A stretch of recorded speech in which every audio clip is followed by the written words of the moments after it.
y empezamos a agendar y hacer actividades que no son actividades que nos van a edificar. Este lugar debería estar lleno. Y entonces usted se da cuenta que hubo personas que encontraron mucho más importante las otras actividades que tenían que el hecho, digamos, de venir a este lugar. ¿Sí se da cuenta cómo funciona? Y el tiempo de la venida del Señor está cerca, y bienaventurado aquel que cuando el Señor venga lo pille haciendo la voluntad del Señor. Bienaventurado aquel que sirve al Señor y no que se sirve a sí mismo. Muchas veces nosotros hablamos, digamos, del reino, y hablamos, por ejemplo, y escuchamos y hemos repetido hasta el cansancio una oración modelo que el Señor Jesús nos dejó. ¿Cuántos la conocen? Le llamamos el Padre Nuestro. Primero que nada, de Padre no hay mucho, porque no hay mucho respeto a ese Padre Celestial. No lo hay, no lo respetamos, no le damos la honra de vida a su nombre. Y después nosotros estamos reclamando por qué el Señor no nos bendice, por qué nos está yendo mal. Porque dice la palabra que aún las bendiciones Él ha maldecido a sus sacerdotes, a su pueblo, por causa de que no le han dado la honra debida a su nombre. Así dice la Escritura. Somos personas que nos cuesta entender lo que el Señor quiere porque somos malos para leer la palabra. Y como somos malos para leer la palabra, viene cualquier persona con cualquier mensaje que usted escucha en la radio o la televisión y lo tragamos. Porque como es de la televisión, como es de la radio, entonces debe ser verdad.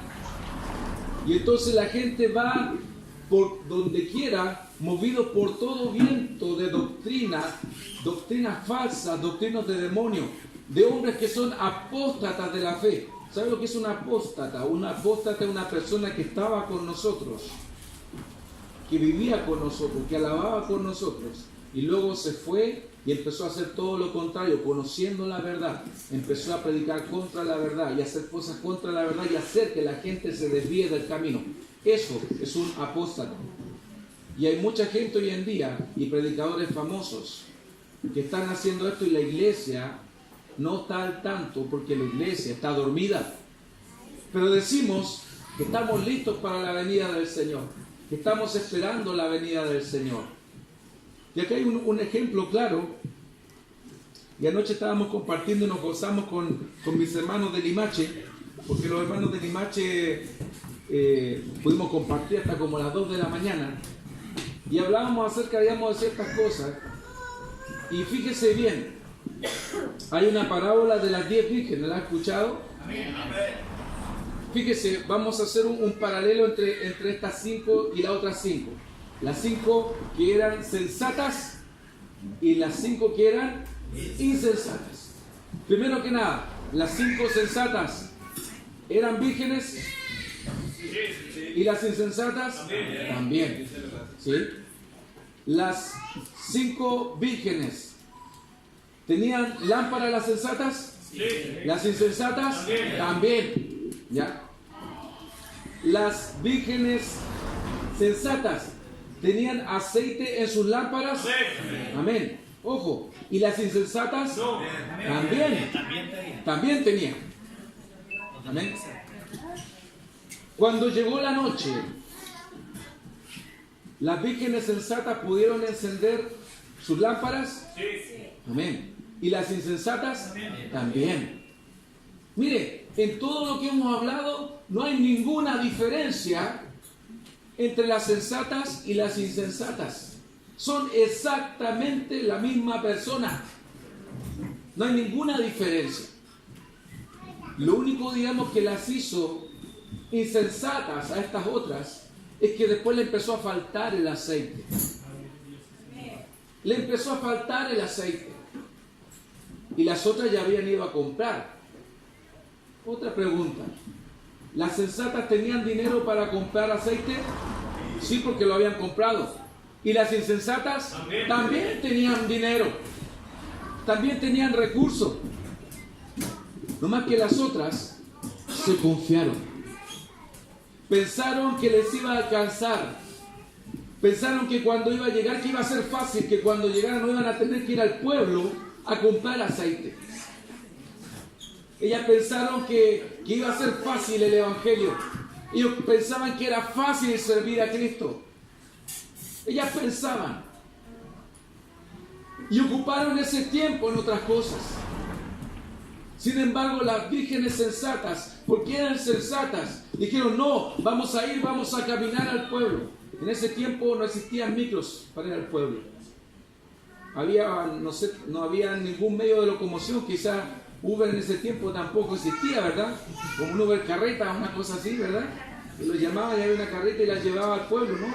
Y lo más seguro, como en ese tiempo, es que tenían que caminar. Y normalmente eran distancias largas. Y normalmente, digamos, porque lo hacían de día, bajo el sol del mediodía, bajo el sol que calentaba, ¿cierto?, el cuerpo, la cabeza, con sudor, tuvieron que ir a comprar ese aceite. Y luego tuvieron que cargar ese aceite, todo ese trayecto de regreso, para que tuvieran ese lugar. Y luego, cuando llegó el momento y se escuchó la voz del novio que venía, del esposo que venía, y decía, salid a recibirle, que viene el esposo, que viene el esposo. Las vírgenes que tenían, ¿cierto?, las lámparas encendidas, fíjese bien, fueron a recibir al esposo, y las otras fueron en oscuridad. ¿Sabe quiénes andaban en oscuridad en la noche? Lo que se consideraba las mujeres en ese tiempo, que andaban en oscuridad, sin una lámpara, sin mostrar el rostro. ¿Sabíamos cómo se consideraban esas mujeres? Prostitutas. El esposo no quería tener nada que ver con prostitutas, aunque eran vírgenes, aunque tenían todo, pero se había apagado la llama que había en ellas, por cuanto habían dedicado su tiempo a otras cosas. Y este es un llamado, iglesia, porque ciertamente el Señor viene. ¿Cuándo? No lo sabemos. El día ni la hora nadie la conoce, sino el Padre. Pero el Señor, el Espíritu Santo, nos dice que Él nos va a avisar y nos está haciendo sentir, nos está incomodando, diciendo, ya vengo pronto, ya vengo pronto. Prepárate, iglesia, ya vengo pronto. Háblale a tus vecinos, sale a las calles, invita a la gente para que todos puedan conocerme. Pero pensamos que por el hecho de estar en este lugar ya estamos a salvo, que ya tenemos listo nuestro boleto y ya por el hecho de estar en este lugar ya somos salvos. Pero ¿sabe qué? El Señor Jesús nos dijo otra cosa. ¿Y sabe lo que nos dijo? Dijo que el que quiera ganar su vida, ese la va a perder. Pero el que pierda su vida por causa de mí y de este evangelio, fíjese, dos condiciones: perder la vida por causa del Señor Jesucristo. Y no confunda al Señor Jesucristo, digamos, con el evangelio, porque el evangelio es lo que nosotros tenemos que hacer, y el Señor Jesús es quien tenemos que servir.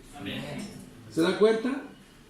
Al Señor Jesús lo servimos a Él, y el evangelio es lo que tenemos que predicar. Nosotros hacemos todo una bolsa y juntamos todo en uno.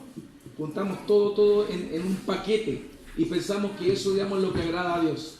Y el Señor dice, bueno, ¿y cuándo me vas a adorar a mí?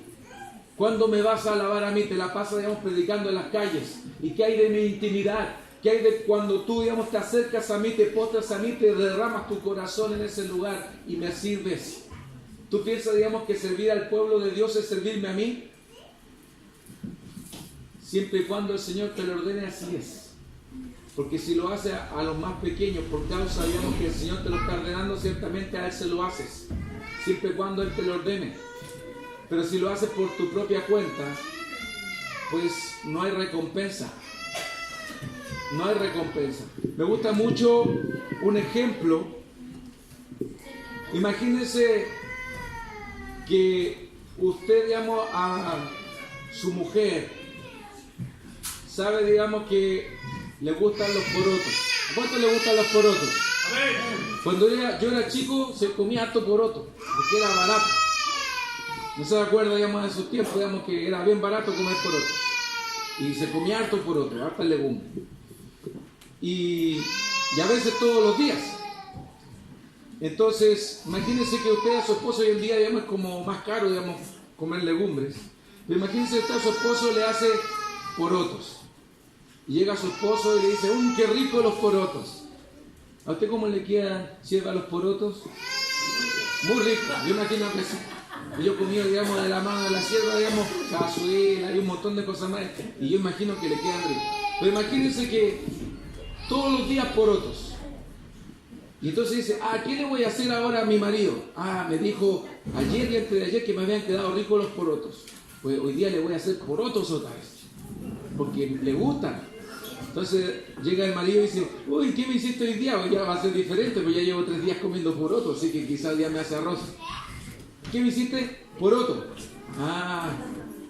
Y ya se lo come no con una sonrisa, sino, digamos, porque no había otra cosa. Y al otro día, ¿cierto? Otra vez porotos. Y al otro día, otra vez porotos. Y al otro día, otra vez porotos. Y todos los días porotos. ¿Por qué? Porque la mujer nunca le pregunta a su esposo qué quiere comer. Imagínense, nosotros, digamos, también hacemos con el Señor lo mismo. También todos los días nos arrodillamos y empezamos a pedir por fulano, mengano, sutano, y pedimos. Y el Señor dice, ya, ahora sí me va a dar algo diferente. Y ya le dio sueño y se quedó dormida. Y el Señor ahí esperando, digamos, en qué momento vamos a conversar. Hoy día quería escuchar tu voz. Hoy día quería saber qué es lo que había en tu corazón. No había nada. Y en la mañana despierto, Señor, te entrego este día, bendíceme y ayúdame para que este día sea de mucha bendición para mi vida. Y le seguimos pidiendo al Señor. Y nos vamos. Claro, y empezamos a escuchar música. Todo el día en la presencia del Señor, escuchando música. De ir al trabajo, me pongo el audífono, escucho alabanza y yo pienso que estoy en el cielo. Y regreso, ¿cierto? Y paso en el trabajo, y luego a la casa, y luego, ¿cierto? Prendo la televisión para ver las noticias, para informarme, ¿verdad? Luego quizás veo algo, converso un rato con mi esposa, me dio un poco de sueño y me voy a acostar. Y otra vez, Señor, te pido por esto, otro. Si me acuerdo te doy las gracias y me quedo dormido. Y esa es la rutina del cristiano. Si es que tenemos alguna rutina. Porque muchas veces ni siquiera eso. Y cuando, digamos, el Señor dice, no, ahora yo tengo una palabra para mi hija. Tengo una palabra que yo mismo le voy a dar para ella. Pero no, la hija resulta que prefirió prender la radio y escuchar el programa de Chuck Swindoll o de, ¿cómo se llama? O de Ormachea. Y eso está mejor que escuchar, digamos, la palabra que Dios iba a hablar a mi corazón, que el Espíritu iba a hablar a mi vida. Y entonces estamos haciendo cualquier otra cosa y poco a poco, créame o no, hermano, hermana, aunque usted no lo crea, estamos echando al Señor de nuestras vidas. Estamos corriendo al Señor de nuestras vidas. Estamos empujando al Señor de nuestras casas y no le estamos dando el lugar, porque llega un momento, hermano, hermana, que el Señor estorba. Llega un momento que el tiempo que yo tengo no es suficiente para poder dárselo al Señor. Y por eso decido hacer cosas que yo creo que son correctas. En eso está la iglesia hoy en día. Y por eso la iglesia está enferma, y por eso la iglesia está moribunda, y por eso la iglesia está dormida, y la iglesia está haciendo cualquier cosa, menos alabar y adorar al único que merece la honra y la gloria, nuestro Señor. Y yo espero, digamos, que podamos ser remecidos, y así como el Espíritu nos está inquietando, diciendo, ya viene el Señor, ya viene, ya se oye que viene, así nosotros podamos estarnos preparando. ¿Y cómo nos vamos a preparar? Pues fíjese bien, en los últimos tiempos van a ser tiempos oscuros, van a ser tiempos de persecución, van a ser tiempos donde van a llover doctrinas de demonios. ¿Y cómo usted le va a poder hacer frente? Fíjese, cuando Satanás estaba con el Señor Jesús, lo tentó en 3 ocasiones. Lo tentó muchas más veces. Pero estoy hablando de 3 ocasiones, utilizó la palabra para tentarlo. Utilizó la palabra. Satanás conoce bien la palabra. ¿Y qué pasa con los cristianos que ni conocen bien la palabra?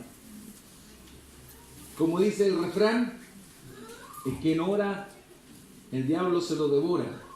Y el que no ayuna, el diablo se lo desayuna. Así es. Si no estamos preocupados, no nos estamos ocupando de las cosas de Dios, créame que vamos a estar, ¿cierto?, expuestos al fuego del infierno. La gente anda preocupada, ¿cierto?, en este tiempo de las fiestas, del trabajo, de la familia. Y no hay tiempo para Dios. Yo los animo, hermano, hermana, para que nosotros hagamos y volvamos a encender nuestras lámparas. Amén. Vayamos y buscamos aceite en aquel lugar donde se va a buscar, que es en la presencia de Dios. Amén. Volvamos nuestros pasos a la presencia del Señor. Y guardemos silencio, no para empezar a pedir y a pedir, sino guarda silencio y dile: Señor, ¿qué quieres que haga? Señor, ¿qué quieres que haga? ¿Quieres que te cante, Señor? Pues te hago una canción. ¿Quieres que me postre ahí y te alabe y te exalte y empiece a hablar, digamos, de cuán grande eres tú para mí? Lo voy a hacer, Señor. Empiece con acciones de gracia. Lo voy a hacer, Señor. ¿O qué quieres, Señor? ¿Quieres hablarme a través de tu palabra algo? Sí. Entonces abro la palabra y empiezo a ver qué es lo que el Señor tiene. Pero cada vez que tú tienes esa cita con el Señor, escucha lo que el Señor quiere y no empieces a ofrecerle el sacrificio de los ingenuos que se acercan más para hablar y hacer cosas pensando que eso era lo correcto. En la palabra del Señor había una situación donde había una serpiente, ¿se acuerdan? Cuando estaba el pueblo de Israel. Dice en Números 21, 4 al 9. Dice: después partieron del monte de Hor, camino del Mar Rojo, para rodear la tierra de Edom, y se desanimó el pueblo por el camino. Y habló el pueblo contra Dios y contra Moisés: ¿por qué nos hiciste subir de Egipto para que muramos en este desierto? Pues no hay pan ni agua, y nuestra alma tiene fastidio de este pan tan liviano. Fíjense lo que estaba sucediendo. Dios los había rescatado de la esclavitud de Egipto. El pueblo iba por el desierto. Y obviamente, digamos, estaban en el desierto y no tenían suficiente agua, y no tenían el pan que ellos querían. Pero sin embargo, sí tenían el maná cada día. Y ellos decían que ese pan era liviano. Y ellos se fastidiaron del pan de Dios. ¿Cuántos se fastidian, digamos, de lo que Dios tiene? Hoy día deberíamos estar todos hambrientos esperando, ¿cierto?, que el Señor tiene para poder alimentarnos.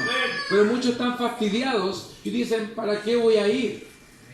Fíjese, incluso en la palabra dice que 6 días íbamos a trabajar y un día lo íbamos a dedicar al Señor. Y ni aún podemos 2 horas y media, 2 horas, estar, digamos, en este lugar. Siendo que la palabra dice bien claro: mirad cuán bueno y cuán delicioso es habitar los hermanos juntos y en armonía, porque allí envía Jehová bendición y vida eterna. Aún eso es fastidioso para algunos. Y entonces obviamente el pueblo empezó a murmurar, empezó a chismear, empezó a hablar en contra de Dios y de Moisés. Y entonces, ¿qué hizo Dios? ¿Sabe? Le envió unas serpientes. Y esas serpientes mordían al pueblo. Y cuando los mordían, obviamente la gente moría. Y murió mucho pueblo de Israel. Entonces el pueblo vino a Moisés y dijo: hemos pecado por haber hablado contra Jehová y contra ti. Ruego a Jehová que quite de nosotros estas serpientes. Fíjese, cuando empiezan, ¿no les suena familiar que cuando vienen los problemas volvemos nuestros ojos al cielo y empezamos: hoy alzaré los ojos a los montes, ¿de dónde vendrá mi socorro? Mi socorro viene de Jehová, porque no tiene otra manera. Ya no hay nadie que te preste, ya no hay nadie, digamos, que te ayude, ya no hay nadie que te dé consejo, y estás solo, y estás enfermo, y estás hospitalizado, o estás, digamos, en un lugar sin que nadie te ayude, y cuando ya no encuentras ningún salvavidas, entonces ahí recurres al primero que debía haber recurrido, al Señor. Pero siempre es el último, es lo último. Y uno con falsa espiritualidad dice: es que no quería molestar al Señor, es que tiene tantas cosas que hacer. Lo he escuchado. ¿Ah? Como también he escuchado a gente que dice, oye, ¿tú crees en Dios? Sí, yo creo en Dios. Yo siempre le pido a Él.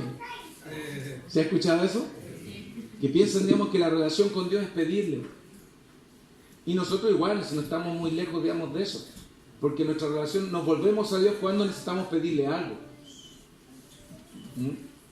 A veces nos dice alguien por ahí, hermano, ¿sabes qué? Que te pido la oración. Y de eso, digamos, de orar, digamos, ni me acuerdo, digamos, se me olvida, digamos, orar. Cuando dice, te pido la oración. ¿Ah? Entonces, vemos cómo el pueblo moría y Moisés oró por el pueblo y Jehová dijo a Moisés, hazte una serpiente ardiente y ponla sobre un asta y cualquiera que fuere mordido y mirare a ella vivirá.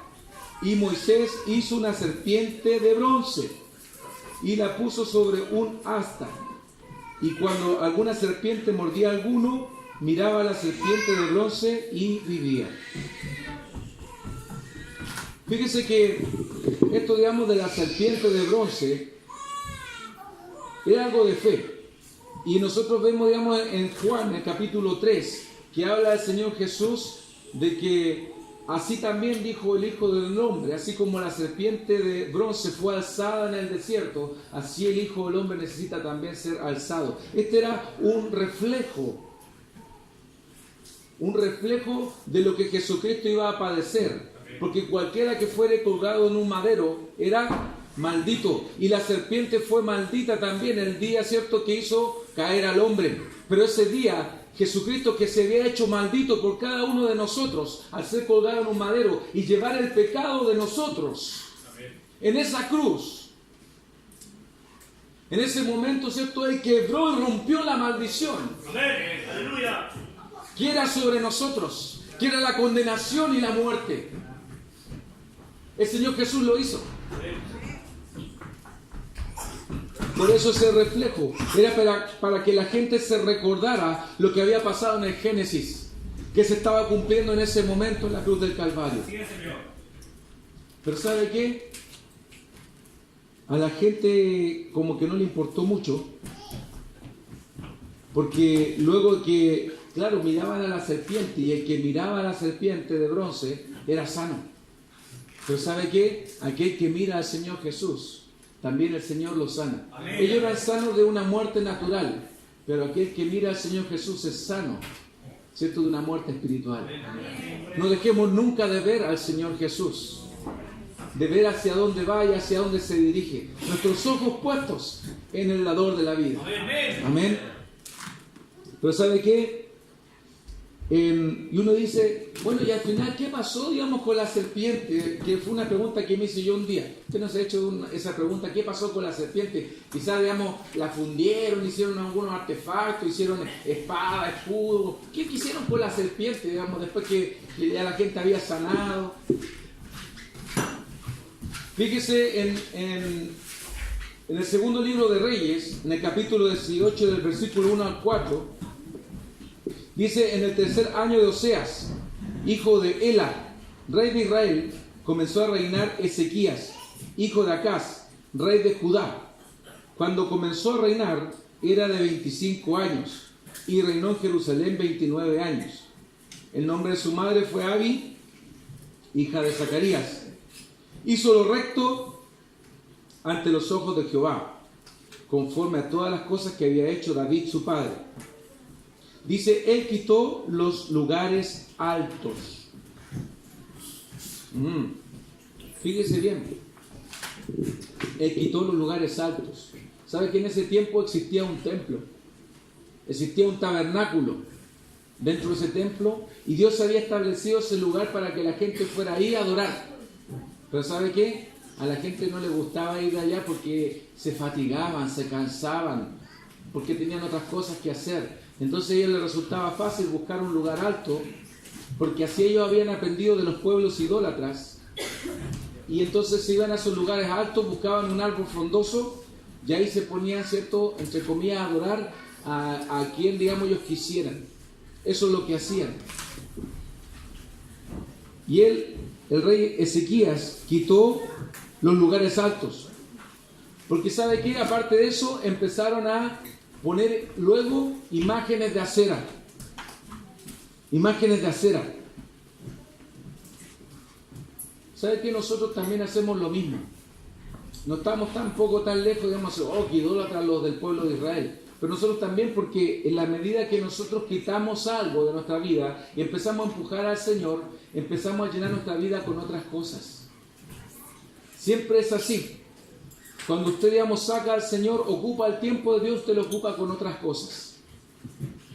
Cuando usted tiene algún tipo, digamos, de situación que lo hace pensar, digamos, como aquel que más cachicle, digamos, porque tiene una ansiedad, usted, ¿cómo se llama? Viene el que fumaba, digamos, ya no fuma, ahora más cachicle, el que no más cachicle después fuma, y así, digamos, se van porque tienen que hacer algo, tienen que estar llenos con algo, tienen que estar haciendo algo, no puede estar sin hacer nada. Y entonces aquel que no está sirviendo a Dios, está sirviendo a las tinieblas. Jesús mismo lo dijo, el que no recoge conmigo desparrama, el que no es conmigo es contra mí. Así que si no estamos sirviendo a Dios, estamos trabajando para el otro equipo. El que no es del Wander es del Polo. Así de simple. O al revés también. ¿Ah? No podemos servir a dos señores. O servimos a uno o servimos al otro. Así de simple. ¿A quién estás sirviendo tú? ¿Qué estás haciendo con el tiempo que le pertenece a Dios?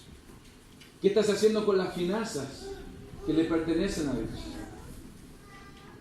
¿Qué estás haciendo con la palabra que el Señor un día te confió para poder hablarle a otros? ¿La estás guardando para ti? ¿Qué estás haciendo, digamos, con la gente que debiste rescatar? Porque a eso el Señor nos ha enviado. Ir y predicar el Evangelio. Así es. ¿Cierto? A Jerusalén, a Israel, a Samaria y hasta lo último de la tierra. ¿Dónde están esos que el Señor está llamando? ¿Dónde están aquellos que el Señor está despertando en las madrugadas para que vigilen? ¿Dónde están aquellos esos guerreros de oración que están intercediendo por el pueblo? ¿Dónde está ese remanente que está atento y esperando al Señor? ¿Dónde está? Ojalá el Señor no venga pronto. Porque yo creo, digamos, que ninguno estaría preparado. El Señor mismo lo dijo, porque Él sabía y nos conocía. Cuando venga el Hijo del Hombre, ¿hallará fe en la tierra? Cuando venga el Señor, ¿te hallará, digamos, haciendo las cosas que Él te mandó a hacer? ¿Sabe qué? Y aquí dice un poquito más abajo: e hizo pedazos la serpiente de bronce que había hecho Moisés, porque hasta ese entonces le quemaban incienso los hijos de Israel. Eso es lo que hicieron después. Lo tomaron como una divinidad porque ellos necesitaban adorar a algo. Y dijeron, bueno, no fue Dios el que nos sanó de nuestras enfermedades, fue la serpiente de bronce. La serpiente tiene poder. Y le quemaban incienso, como si eso, digamos, fuera Dios. Y dice, no, yo nunca, digamos, haría, digamos, algo así, de venir y postrarme a imágenes, de venir y adorar cosas, digamos, de idolatría. Pero dice la palabra que nosotros somos idólatras. Y usted dice, ¿cómo es que yo soy idólatra? Porque sí, porque nos obstinamos tanto en hacer nuestras cosas, en hacer nuestra propia voluntad, que llega a un grado de obstinación, que nadie me puede sacar, digamos, de ese lugar. Y dice la palabra en Samuel que como pecado de idolatría es la obstinación. Lo dice bien claro, no lo digo yo, lo dice la palabra. Eres obstinado, para Dios eres un idólatra. Un idólatra. Y la gente entonces, por sacar al Señor del medio, empezó a adorar. Porque si ellos ya no adoraban a Dios, entonces adoraban la serpiente. Si ellos ya no iban al templo a adorar, se buscaban imágenes de acera y adoraban en sus propios lugares. Iban ahí al Pare de Sufrir, iban a otros lugares, digamos, porque allá, ¿cierto?, les daban pedacitos, digamos, de la cruz de Cristo y agua, ¿cierto?, de Jordán. y tierra, digamos, de la tierra prometida, ¿verdad? Y entonces todo eso, digamos, tenían poderes sobrenaturales y como en el tiempo, ¿cierto? Cuando daban los huesitos, digamos, las reliquias de los santos, en el tiempo, ¿cierto?, de la Iglesia Católica, entonces sí también nosotros estamos de la misma manera. Nos llenamos de símbolos, simbología, le ponemos, ¿cierto?, el pescadito, la estrella de David, la cruz y tantas otras cosas, y pensamos que eso nos hace mejores cristianos. Y eso nos hace identificarnos con Dios. ¿Sabes lo único que te hace identificarte con Dios? Y aunque no te guste, te lo voy a decir. Lo único que te puede identificar con nuestro Señor Jesucristo es sus padecimientos. Porque ¿qué quiere seguir al Señor Jesús? Tiene que andar como Él anduvo. Y el que quiera andar como Él anduvo tiene que tomar la cruz de Cristo y seguirle. Por eso el que no está dispuesto a padecer como el Señor Jesús no es digno de Él. No es digno de Él. Entonces, si tú dices, yo espero al Señor Jesús, entonces, amén, ¿cuánto están esperando? Sí, pero esperando a los que están sirviendo al Señor, los que están caminando con Él, los que están dispuestos a ir al sacrificio.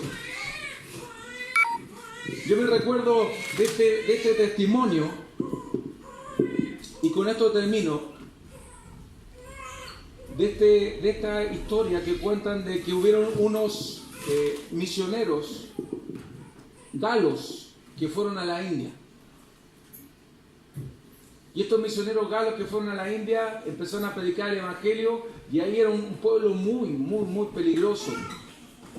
Los tipos, digamos, tenían guerra por todo.